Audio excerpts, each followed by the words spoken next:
આજે હું તમારી સાથે શેર કરીશ મુંબઈ સ્ટાઇલથી મસાલા પાવની રેસિપી, અને તે પણ બે અલગ અલગ રીતથી. એક છે તે રેગ્યુલર મસાલા પાવ અને બીજા છે તે ચીઝવાળા મસાલા પાવ. બંને મસાલા પાવ એકદમ ટેસ્ટી લાગે છે અને માત્ર ને માત્ર 15થી 20 મિનિટમાં જ બની જાય છે. તો ચાલો રેસિપી શરૂ કરીએ. નવી રેસિપી શીખવા માટે મારી ચેનલને સબસ્ક્રાઈબ કરજો અને બાજુમાં આપેલા બેલ આઇકોનને જરૂરથી પ્રેસ કરજો, એટલે નવી રેસિપીના નોટિફિકેશન સૌથી પહેલાં તમને મળે. તો સૌથી પહેલાં આપણે એક મિક્સર જાર લઈશું અને તેમાં 3 મોટી ચમચી જેટલું કાશ્મીરી લાલ મરચું પાવડર એડ કરીશું અને ત્યારબાદ 8થી 9 લસણની કળી લઈશું. હવે તેમાં 3થી 4 મોટી ચમચી જેટલું આપણે પાણી એડ કરીશું. ત્યારબાદ મિક્સર જારનું ઢાંકણ બંધ કરીને આપણે તેને ગ્રાઇન્ડ કરી લઈએ. અહીં તમે સૂકા કાશ્મીરી લાલ મરચાંને પલાળીને પણ આ પેસ્ટ બનાવી શકો છો, પરંતુ આ લાલ મરચાંના પાવડરવાળી પેસ્ટ છે તે ખૂબ જ જલ્દીથી થઈ જાય છે. તો તમે જોઈ શકો છો કે લાલ મરચાંની લસણની પેસ્ટ આપણી બનીને રેડી થઈ ગઈ છે. જ્યારે પણ આપણે લારી પર આ મસાલા પાઉં ખાવા જઈએ છીએ ત્યાં એક મોટો તવો હોય છે અને તેના પર જ આ મસાલા પાઉં બનાવે છે, પરંતુ બધાની પાસે આટલો મોટો તવો નથી હોતો. તો તેના માટે મેં અહીં એક નોનસ્ટિક તવો લીધો છે. અહીં તમે કઢાઈ અથવા તો પેનમાં પણ આ મસાલા પાઉં બનાવી શકો છો. હવે ગેસની ફ્લેમ મીડિયમ પર રાખીશું અને તવા પર એક મોટી ચમચી જેટલું આપણે બટર એડ કરીશું. અને બટર ન ભાવતું હોય તો તમે તેની જગ્યાએ એકલા તેલનો પણ ઉપયોગ કરી શકો છો. હવે તેની સાથે આપણે એક નાની ચમચી જેટલું તેલ એડ કરીશું, તેથી બટર છે તે બળી ન જાય. હવે આ બટરને આપણે સારી રીતે મેલ્ટ થવા દઈએ. ત્યારબાદ આપણે તેમાં અડધી નાની ચમચી જેટલું જીરું એડ કરીશું અને જીરાને સારી રીતે સોતે કરી લઈએ. જીરું સરસ એવું સોતે થઈ જાય એટલે તેમાં એક ઝીણું સુધારેલું લીલું મરચું એડ કરીશું અને તેને પણ આપણે સારી રીતે સોતે કરી લઈએ. ત્યારબાદ એક ઝીણી સુધારેલી ડુંગળી એડ કરીશું અને તેને પણ આપણે સારી રીતે સોતે કરી લઈએ. ડુંગળીનો હલકો એવો ગુલાબી કલર આવે ત્યાં સુધી જ આપણે ડુંગળીને સોતે કરી લેવાની છે.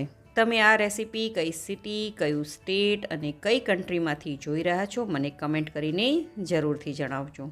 હવે તેમાં 1/3 કપ જેટલા ઝીણા સુધારેલા કેપ્સિકમ, એક મીડિયમ સાઇઝનું ઝીણું સુધારેલું ટામેટું, 1/3 કપ જેટલું ખમણેલું બીટ એડ કરીશું અને બધા જ શાકને આપણે મીડિયમ ગેસની ફ્લેમ પર 2થી 3 મિનિટ સારી રીતે સોતે કરી લઈએ. અહીં શાકભાજીને આપણે વધારે પડતા કૂક નથી કરવાના, કારણ કે શાકભાજીનો ક્રન્ચી ટેસ્ટ છે તે મસાલા પાવમાં ખૂબ જ સરસ લાગે છે. હવે સ્વાદ પ્રમાણે મીઠું, એક નાની ચમચી જેટલું લાલ મરચું પાવડર, એક નાની ચમચી જેટલું ધાણા જીરું પાવડર, અડધી નાની ચમચી જેટલો ગરમ મસાલો, એક નાની ચમચી જેટલો પાઉંભાજી મસાલો એડ કરીશું અને બધા જ મસાલાને સારી રીતે મિક્સ કરી લઈએ.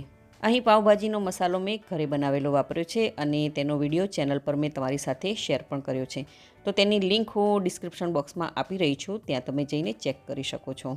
તો તમે જોઈ શકો છો કે બધા જ મસાલા સરસ એવા મિક્સ થઈ ગયા છે. હવે તેમાં 2 મોટી ચમચી જેટલી લસણ અને લાલ મરચાંની પેસ્ટ આપણે બનાવીને રાખી હતી તે એડ કરી લઈએ અને તેને પણ આપણે સારી રીતે મિક્સ કરી લઈએ. ત્યારબાદ ઝીણી સુધારેલી કોથમીર એડ કરીશું અને કોથમીરને પણ સારી રીતે આપણે મિક્સ કરી લઈએ.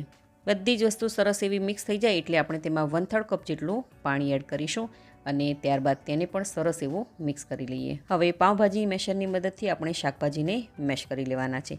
એકદમ હળવા હાથેથી આપણે માત્ર 1 મિનિટ સુધી આ શાકભાજીને આપણે મેશ કરી લેવાના છે. તો તમે જોઈ શકો છો કે મસાલા પાવનો મસાલો બનીને રેડી થઈ ગયો છે. હવે ગેસની ફ્લેમ આપણે લો પર કરી દઈશું અને બધો જ મસાલો છે તે આપણે એક સાઈડ કરી લઈએ, અથવા તો અડધા ગોળાકારમાં આપણે બનાવી લઈએ. તમે કોઈ પણ રીતે આ મસાલાને સેટ કરી શકો છો. મેં અહીં આ મસાલો એક સાઈડ કરી લીધો છે. મસાલો એક સાઈડ થઈ જાય એટલે હવે તવા પર આપણે એક મોટી ચમચી જેટલું બટર એડ કરીશું અને તેના પર લાલ મરચું અને લસણની પેસ્ટ એડ કરીશું. ત્યારબાદ થોડી ઝીણી સુધારેલી કોથમીર અને અડધી નાની ચમચી જેટલો લીંબુનો રસ એડ કરીશું અને બધી જ વસ્તુને સારી રીતે મિક્સ કરી લઈએ. બટર સારી રીતે મેલ્ટ થઈ જાય અને લાલ મરચાંની પેસ્ટ છે તે સારી રીતે મિક્સ થઈ જાય એટલે મેં અહીં પાઉંભાજીના જે પાઉં આવે છે તે મેં 2 પાઉં લીધા છે. તેને મેં વચ્ચેથી આવી રીતે કટ કરી લીધા છે. અહીં તમે એક પાઉં પણ કટ કરીને તેના મસાલા પાઉં બનાવી શકો છો. હવે આપણે જે મસાલો બનાવીને તૈયાર કરેલો હતો તેમાંથી આપણે થોડો મસાલો લઈશું અને તેને બટરમાં એડ કરીશું અને આ મસાલાને બટરમાં સારી રીતે મિક્સ કરી લઈએ. જેટલો મસાલો પાઉંમાં જોઈએ એટલો મસાલો આપણે આ તૈયાર કરવાનો છે. હવે મસાલો સારી રીતે મિક્સ થઈ જાય એટલે પાઉંને આવી રીતે ખોલીને તેમાં મસાલો છે તે સારી રીતે આપણે અને ફટાફટ લગાડી દઈએ. ત્યારબાદ પાઉંને આવી રીતે ફેરવી અને તેની બીજી સાઈડ પણ આ મસાલો આપણે સારી રીતે લગાડવાનો છે. અહીં મસાલો ફટાફટ એટલા માટે લગાડવાનો છે કારણ કે મસાલો ગરમ હોવાના કારણે પાઉં છે તે એકદમ નરમ થઈ જશે.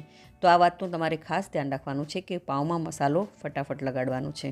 તો તમે જોઈ શકો છો કે મસાલા પાઉં બનીને તૈયાર થઈ ગયા છે. તો ચાલો આપણે તેને સર્વ કરી લઈએ. અહીં તમે આ મસાલા પાઉંને ડુંગળી, ટોમેટો કેચઅપ અથવા તો લાલ ચટણી સાથે સર્વ કરી શકો છો. હવે આ મસાલા પાઉં પર ઝીણી સુધારેલી ડુંગળી અને ઝીણી સુધારેલી કોથમીરથી તેને ગાર્નિશ કરી લઈએ. તો છે ને બનાવવા એકદમ સહેલા મસાલા પાઉં.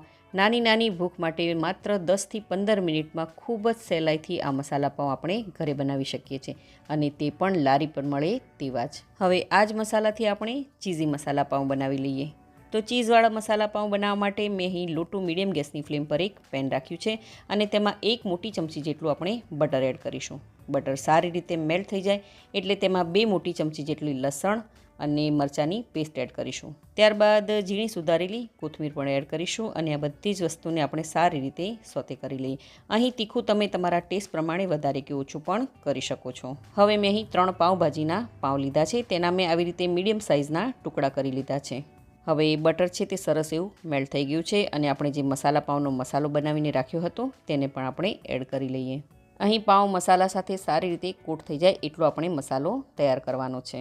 બટરમાં મસાલો સારી રીતે મિક્સ થઈ જાય એટલે આપણે પાઉંના જે ટુકડા કરીને રાખ્યા છે તેને એડ કરી લઈએ અને તેને સારી રીતે મિક્સ કરી લઈએ. મસાલાને હળવા હાથેથી પાઉં સાથે મિક્સ કરવાનો છે. હવે તેના પર આપણે મોઝરેલા ચીઝ એડ કરીશું. અહીં જો તમારી પાસે મોઝરેલા ચીઝ ના હોય તો તમે પ્રોસેસ ચીઝનો પણ ઉપયોગ કરી શકો છો. હવે ઢાંકણ ઢાંકીને 2 થી 3 મિનિટ સુધી ચીઝને આપણે સારી રીતે મેલ્ટ થઈ જાય ત્યાં સુધી કૂક કરવાનું છે. તો લગભગ 3 મિનિટ જેટલો સમય થઈ ગયો છે અને હવે ઢાંકણ ખોલીને ચેક કરીએ તો તમે જોઈ શકો છો કે ચીઝ છે તે સરસ એવી મેલ્ટ થઈ ગઈ છે. તમને ચેક કરીને બતાવું તો બન્યા છે ને એકદમ ચીઝી મસાલા પાઉં. તો ચાલો હવે આપણે તેને સર્વ કરી લઈએ. ઝીણી સુધારેલી ડુંગળી અને થોડા ચીલી ફ્લેક્સ, થોડા ઓરેગાનો અથવા તો મિક્સઅપ્સ અને થોડી ઝીણી સુધારેલી કોથમીરથી આપણે આ મસાલા પાઉંને ગાર્નિશ કરી લઈએ. તો જોતાં જ ખાવાનું મન થઈ જાય એવા બન્યા છે આ મસાલા પાઉં અને ચીઝ મસાલા પાઉં. એક જ મસાલાથી બંને મસાલા પાઉંની રેસીપી ખૂબ જ સહેલી રીતથી આપણે ઘરે જ બનાવી શકીએ છીએ. તો તમે આ રેસીપી એકવાર જરૂરથી ટ્રાય કરજો. જો તમને મારી આજની આ રેસીપી ગમી હોય તો વિડીયોને લાઇક કરજો અને વધારેમાં વધારે શેર કરજો અને મારી ચેનલને જરૂરથી સબસ્ક્રાઈબ કરજો. તો ફરી મળીએ એક નવી રેસીપી સાથે.